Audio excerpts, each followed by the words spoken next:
हृदयी स्पंदन ठेवून नाती नूतन नित्य गुंफते ती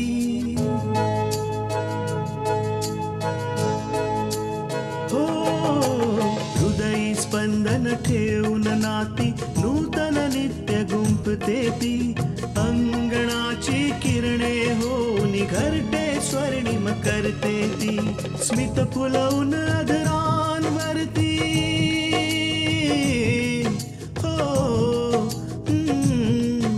स्मित फुलवून अधरांवरती वेदनेत सुख देते ती लेक वहिनी आई होऊन जीवन आभा होते ती सुकन्या सुकन्या सुकन्या आमच्या कन्या। एका लहान मुलीला मांत्रिकाच्या तावडीतून वाचवलं। आम्ही तुला हे नाही विचारलं की तू तिथं काय केलं, आम्ही हे विचारलं की आकांक्षा तुझ्या बरोबर काय करत होती। काय छापलंय बघ, ही तुझी बहीण आकांक्षा आहे ना? जर तुला स्वतःहून खड्ड्यात पडायचं असेल तर मी तुला थांबवणार नाही। तुझ्या बहिणीला समजवायचं म्हणजे खूप कठीण गोष्ट आहे। आई आता काहीही हो, मी आकांक्षाशी बोलणारच आणि तिला भेटे नाही। मला नाही पटत बाबांचं बोलणं। तुझ्यासाठी आपल्या बाबांचं म्हणणं ऐकण्यापेक्षा जास्त आकांक्षाला भेटणं गरजेचं आहे। आणि जर तू तुझ्या बाबांचं म्हणणं नाही ऐकलं विराज, तर हेही होऊ शकतं की त्याची शिक्षा ते आकांक्षाला देतील।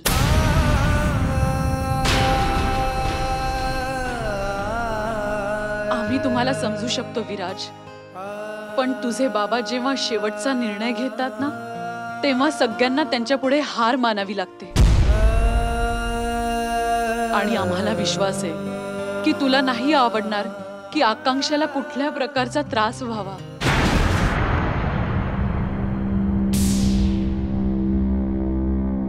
ठीक आहे आई, मी यापुढे आकांक्षाला नाही भेटणार।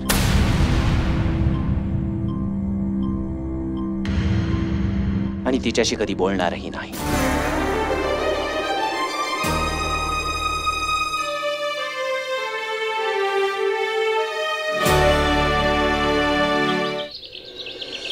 पार्वती, आज आकांक्षामुळे माझी छाती अभिमानाने फुलून गेली। माझ्या मुलीने असं काही काम केलंय जे एखाद्या मुलालाही शक्य नाही होणार। हो आकांक्षाचे बाबा, आज आकांक्षाचा फोटो बघून आणि तिच्या बाबतीत पेपरात वाचून जो मला आनंद मिळालाय ना, मी शब्दात नाही सांगू शकत। आई दुर्गा तिला सतत यश देव। काय झालंय तुला आज पार्वती? तू आकांक्षाचं चक्क कौतुक करतेस। आठव तो दिवस जेव्हा तू आकांक्षाला म्हणाली होतीस की तू हे काम करायचं नाहीस। आकांक्षा, तू समाजसेवा नाही करायचीस। तू हे समाजसेवेचं काम करणार नाहीस। आकांक्षा, शपथ घे, आजपासून तू हे काम करणार नाहीस। ठीक आहे आई, मी तुझी शपथ घेते। मी यापुढे हे काम कधीही करणार नाही। ती माझी चूक होती। मला या कामापासून काही त्रास नव्हता, पण मला भीती वाटायची की माझ्या मुलीला काहीतरी झालं तर। पण जेव्हा मी कमला, मला म्हणायचंय, रुक्मिणीला भेटले आणि तिचं दुःख जाणलं, तेव्हा मला कळलं की माझं चुकत होतं।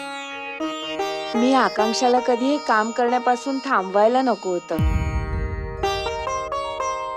तिला हे काम मी करायला द्यायला हवं होतं। अरे आकांक्षा बेटा, हे बघ वर्तमानपत्रात काय छापून आलंय ते। काय छापलं असणार बाबा?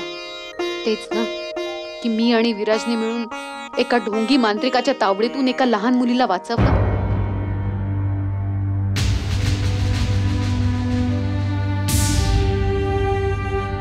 काय झालं आकांक्षा? ही बातमी वाचून तुला आनंद व्हायला हवा, त्याऐवजी तू बेचैन दिसतेस। हो आई, मला खूप काळजी वाटते. तुला माहितीये, आत्ताच जेजूंचा फोन आला होता. त्यांनी पण पेपर वाचूनच मला फोन केला. अपूर्व खूप खुश झाले असतील ना आकांक्षा? नाही आई, ते माझ्यावर खूप चिडलेत.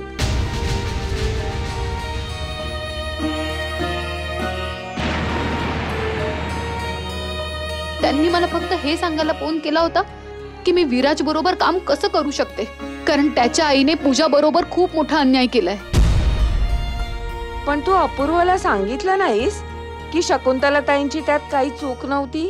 आई, मी सगळं काही केलं, त्यांना सगळ्या प्रकारे समजावण्याचा प्रयत्न केला, पण ते माझं ऐकून घ्यायला तयारच होत नाहीयेत. उलट त्यांनी मलाच काहीतरी वाईट साईट ऐकवलं. आकांक्षा बेटा, आपल्या लोकांचं एवढं मनावर घ्यायचं नसतं. आणि तसंही अपूर्वचं चिडणं एकतर्फे बरोबर पण आहे, कारण त्याला खरं काही ते माहिती नाही. त्याला तर फक्त त्याच गोष्टी माहिती ज्या पूजाने त्याला सांगितल्या. हो आकांक्षा, आणि याच कारणामुळे अपूर्व म्हणाला असेल की तू विराज सोबत काम का करतेस. पण जेव्हा त्याला खरी गोष्ट कळेल ना, तेव्हा तो तुझ्या कामावर खूप खुश होईल. आकांक्षा, जर अपूर्व ही बातमी ऐकून एवढा चिडला आहे तर तू हा विचार कर की जेव्हा दीनानाथजींनी आज ही बातमी वाचली असेल तेव्हा त्यांचं काय झालं असेल.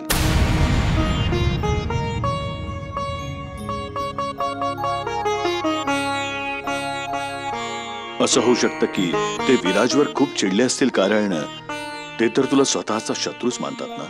हो बाबा, या बाबतीत मी विचारच केला नाही. आणि तसंही विराज कुणाला घाबरणाऱ्यातला माणूस नाही.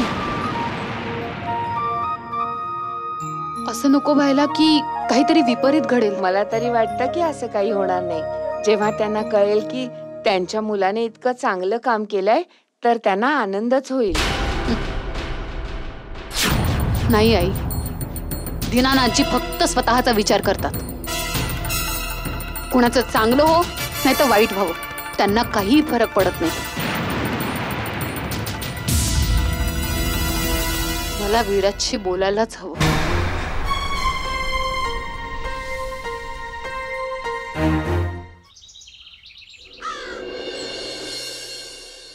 खरं सांगायचं तर उमा, मला बिंदियाचं नोकरी करणं योग्य वाटत नाहीये.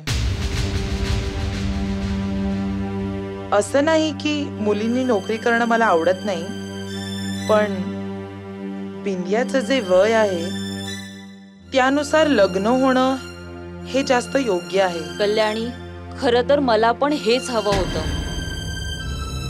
परंतु आजकाल मुलाकडच्यांच्या अटी एवढ्या वाढल्या आहेत की समजतच नाहीये की बिंदियाचे लग्न करू तर कसं करू. उमा, तुला कुठल्या गोष्टींची चिंता आहे? भाऊजी एवढी चांगली नोकरी करतात, एवढं मोठं घर आहे, एवढे भरपूर दागिने, हे सगळं तर आहे. तू तर बिंदियाचं लग्न धूमधडाक्यात करू शकतेस. सगळा नशिबाचा खेळ आहे कल्याणी. जेव्हा काळ बदलतो ना, तेव्हा भल्या भल्यांची नाव पण किनाऱ्यावर येऊन बुडून जाते. सरळ बोल उमा, घडलं काय? जोपर्यंत तुम्ही तिथे होतात तोपर्यंत सगळं नीट होतं. तुम्ही लोक गेल्यानंतर तुझे भाऊजी दारू आणि जुगाराच्या नादात पार बुडून गेले.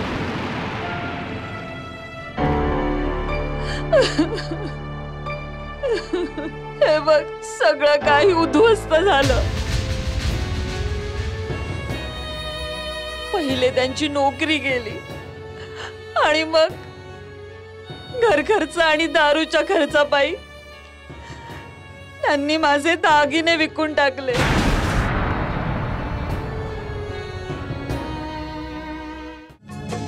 सुकन्या आमच्या कन्या. घर खर्च आणि दारूच्या खर्चापायी त्यांनी माझे दागिने विकून टाकले. एक दिवस समजलं की आमचं घर सुद्धा त्यांनी गहाण ठेवलंय. हे काय बोलतेस उमा? तू आजपर्यंत मला सांगितलं पण नाहीस.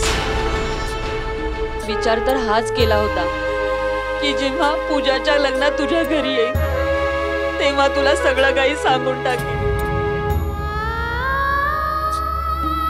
म्हणजे माझ्या मनावरचं ओझं थोडं कमी होईल. परंतु इथे येऊन पाहते तर देवाने माझ्यापेक्षा जास्त तुझ्या बाबतीत वाईट केलंय. कसं सांगू मी हे सगळं तुला, काय सांगू?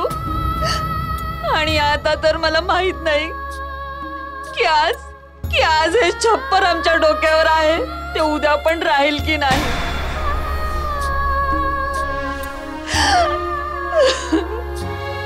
काकू, बहुतेक याच कारणामुळे बिंदियाला नोकरी करायची आहे, ज्याने ती तुमची आणि तुमच्या घराची जबाबदारी उचलू शकेल. नाही तृष्णा, नोकरी करण्याचा निर्णय तर तिने इथेच आल्यावर केलाय. तसं बघितलं तर एक प्रकारे चांगलंच आहे. एक तर तिचा स्वतःचा खर्चही निघून जाईल आणि दुसरं घरच्या खर्चातही थोडी मदत होईल. पण काय काकू? पण तृष्णा, बिंदियाच्या लग्नाची मला खूप काळजी आहे. नोकरीने घराचा खर्च तर चालू शकतो, पण तिच्या हुंड्याची रक्कम नाही जमू शकत. उमा, तू काहीच काळजी करू नकोस. बिंदियासाठी मुलगा आपण सगळे मिळून शोधू आणि धूमधडाक्यात तिचे लग्न करू. राहिला लग्नाचा खर्च, तो सगळा आपण मिळून सांभाळून घेऊ. हो काकू, बिंदिया माझ्याहून वेगळी नाहीये. ती तर माझी बहीण आकांक्षासारखीच आहे. तुम्ही तिच्या लग्नाची बिलकुल काळजी करू नका. खरंच कल्याणी, आज तुझ्याशी बोलून ना माझ्या मनावरचं ओझं हलकं झालं. उमा, तू माझी मैत्रीण कमी, बहीण जास्त आहेस. आणि मला काहीही सांगण्यासाठी तुला विचार करायची गरज नाहीये.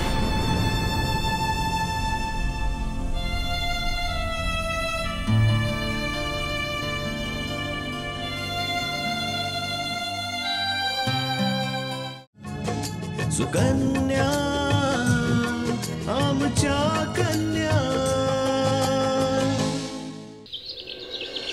बाबा बरोबर म्हणत होते. नक्कीच दीनानाथजी विराजला काहीतरी बोललेत. ते त्याच्यावर चिडले असणार. काय करू? मी त्याला फोन करून विचारते.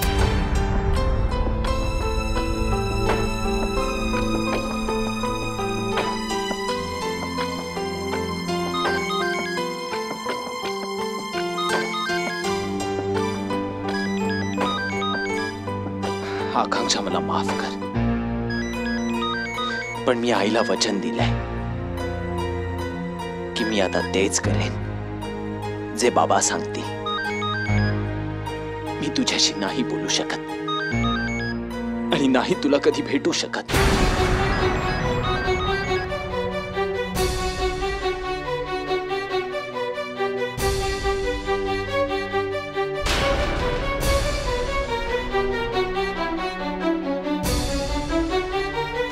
फोन कट केला.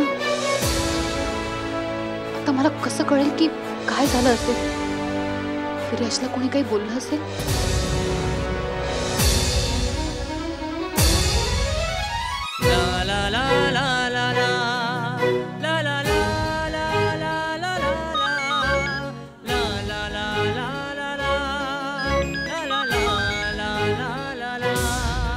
विराज फोन का नाही उचलत आहात? काय झालं असेल? प्लीज फोन उचला विराज. आकांक्षा, मी फक्त तुझ्यासाठी तुझ्याशी बोलत नाहीये. मला माझी काही पर्वा नाहीये, पण मी तुला कुठल्याही अडचणीत नाही टाकू शकत. असं नको व्हायला की मी कुठे तुझ्याशी बोललो आणि बाबा याचा तुला त्रास देतील. आकांक्षा प्लीज मला माफ कर प्लीज.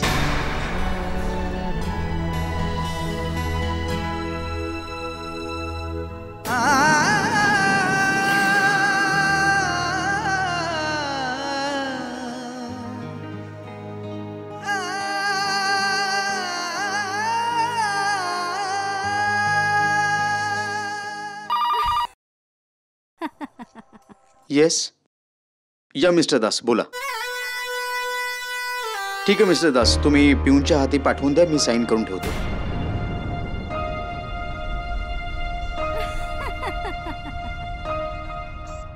सर दासजींनी फाईल पाठवली आहे.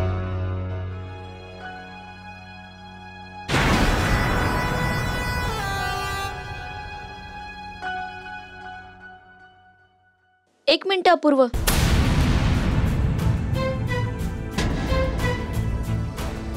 जर तुम्हाला काही प्रॉब्लेम नसेल तर काय मी हे पेपर्स एकदा बघू शकते? बिंद्या, ही फाईल आमच्या मिस्टर दासने चेक केली. ते आमचे खूप जुने आणि विश्वासू अकाउंटंट आहे. त्यांच्या फाईलमध्ये गडबड नसते. हो अपूर्व, तुम्ही एकदम बरोबर बोलत आहात. पण जर हे पेपर्स मी एकदा बघून घेतले तर मला हे काम समजण्यासाठी सोपं जाईल. बस 2 मिनिटं लागतील मला.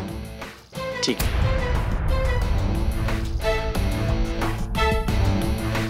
तुझं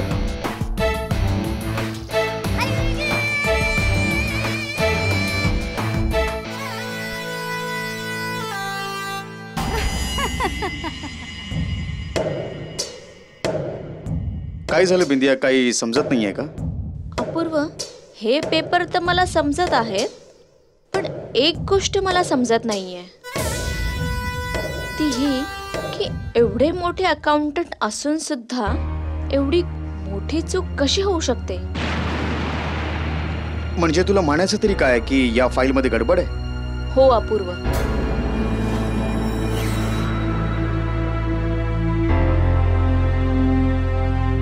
आता हे बघा, खन्ना अँड खन्ना कंपनीची या पेपर्समध्ये 2 जागी एकच खर्च दाखवले आहेत.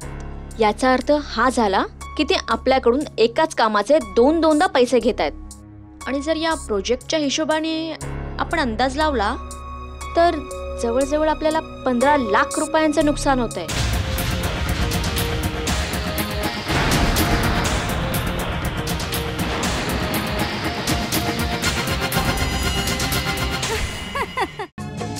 सुकन्या आमच्या कन्या. जवळजवळ आपल्याला 15 लाख रुपयांचं नुकसान होत आहे.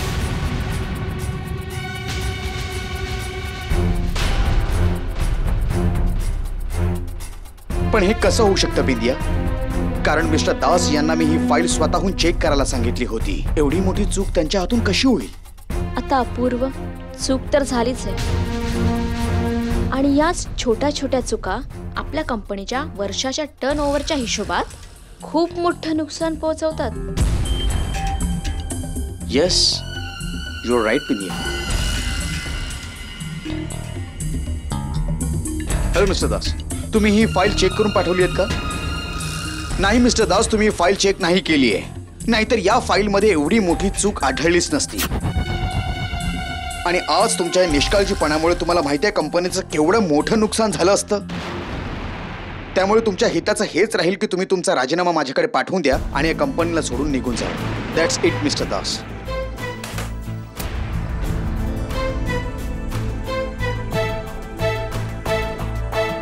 थँक्स बिंदी.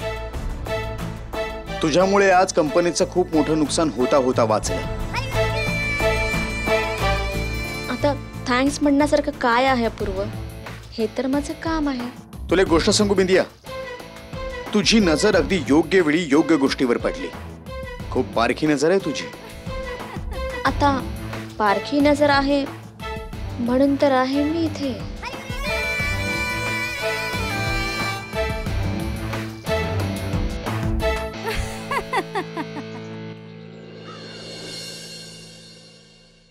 काय झालंय सोनबाई? कसल्या काळजीत आहेस? आई, आज सकाळी आकांक्षाशी बोलणं झालं आणि अपूर्वने आकांक्षाला विराज बद्दल बरंच काही ऐकवलं. ती खूप रागातही होती. आता आज बिंदियाचा पहिला दिवस होता. आता रागाच्या भरात ते बिंदियावर रागवले नसतील तर बरं आहे. सुनबाई, तू पण ना, बिंदिया काय बाळ नाहीये जिची तू एवढी काळजी करतेस. आणि राग केला जरी असेल तरी कामाविषयी केला असेल. अपूर्व, बिंदिया, कसा गेला तुझा आजचा दिवस? तुझ्यावर अपूर्व रागवले तर नाही ना? आणि बाकी सगळी कामं समजलीत ना? आणि ऑफिस मध्ये पहिला दिवस होता. पहिल्याच दिवशी जर तिला एवढे प्रश्न विचारलेस तर ती बेशुद्ध होईल. आता काय सांगू तृष्णा, आजचा माझा ऑफिसचा पहिला दिवस खूप खूप चांगला होता. आणि अपूर्व सोबत काम करायलाही मज्जा आली. आणि तुला माहितीये, मला ऑफिसमध्ये खूप काही शिकायला मिळालंय. तृष्णा, आज तर कमालच झाली. पहिल्याच दिवशी हिने कंपनीचं लाखो रुपयाचं नुकसान होण्यापासून वाचवलंय. बघितलं, मी कुठल्या ऐऱ्यागैऱ्याची स्तुती नव्हती केली. मला माहिती होतं की बिंदिया खूप लायक आहे, म्हणून तर तुमच्या ऑफिसमध्ये काम करायला सांगितलं. थँक्स तृष्णा, तू माझ्या ऑफिससाठी एक हुशार आणि कर्तबगार मुलगी दिलीयस. खरंच अपूर्व, जर तृष्णाने तुम्हाला सांगितलं नसतं ना, तर तुम्ही मला कधी कामावर घेतलंच नसतं.